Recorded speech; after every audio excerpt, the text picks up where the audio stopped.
In this video, I'll be talking about distributed loads, and the point of these problems are to reduce a distributed force or load to a single force or point. So something like snow on a roof, maybe if there's a house under here, or something like a bridge where the supports are coming up one side and then down the other.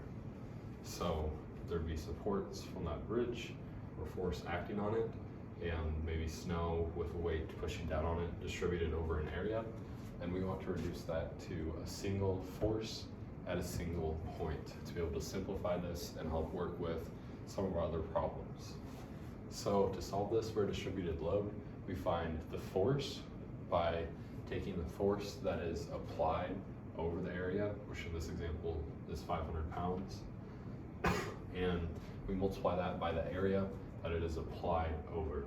So notice that we don't do the height and the width, we just do the area that it would be applied over, because 500 pounds is being distributed across that area of 8. And we find so that would be to find our force. Then to find a single point that we put it at, we put that at the center of mass of the object that we're looking at, or where the center of mass would be in that object. And we use, after we have a force and a center of mass, then we can use geometry to help us divide or solve any problems like this, or we might not be sure what some of the basic geometry looks like to find those forces or those center of masses. So just to look at the center of mass part and do a couple practices. For the square, the center of mass would obviously be halfway in the middle, or for something like a triangle, it would be 2/3 all the way across from that point. So the force would be acting here or in the middle, because it would be in the middle or 2/3 away. And that would be just the point that we need to show our force is acting on in our center of mass. Then to find the total force, now that we have our area that we're looking at, both of these have an area of 8, and both of them have an area or a force, of 500. So for this one, our square would simply be 500 times 8 to be able to find our force. F equals 4,000.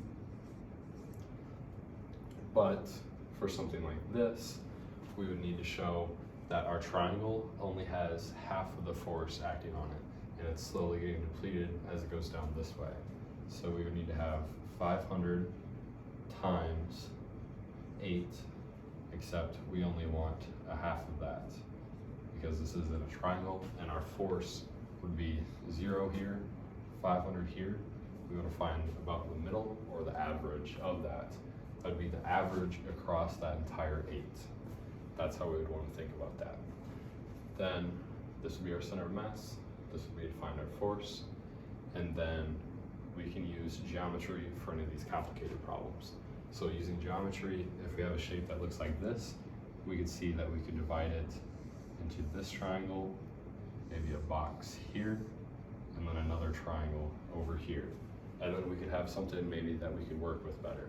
If we didn't know how to take a force applied across this whole thing, because it's not a simple geometry shape, then now we can divide it into simple geometry shapes that we do know how to work with.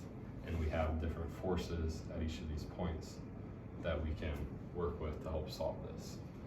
The other way, that if you couldn't use simple geometry for this, and say instead of a bridge with triangles, say you had a bridge with an arc, then we still do force in the area that would be applied over, but now we can't do it with geometry because it's an arc, right? Now we would have to do this with calculus, and we would have to find the average force that's being applied over it, and it'd still be at the center point or the center of mass.